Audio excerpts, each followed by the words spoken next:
by Dr. L. Subramaniam and Stephen Grappelli. We'll end the recital with a bihu from Assam. Assamese bihu is a dance form, and the music has originated from the dance form, and it talks about love, talks about togetherness, it talks about the beauty of the landscape of the region, it talks of the river Brahmaputra which flows across the region, about the green valley, about the mountains, and it also celebrates the Assamese New Year on the 1st of April. But the bihu is sung and danced across the region through the year.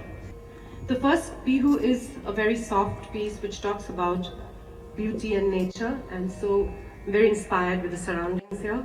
And the next one is the very rustic folk song on the river between two young people, and of the groups of two young people who are playing with each other.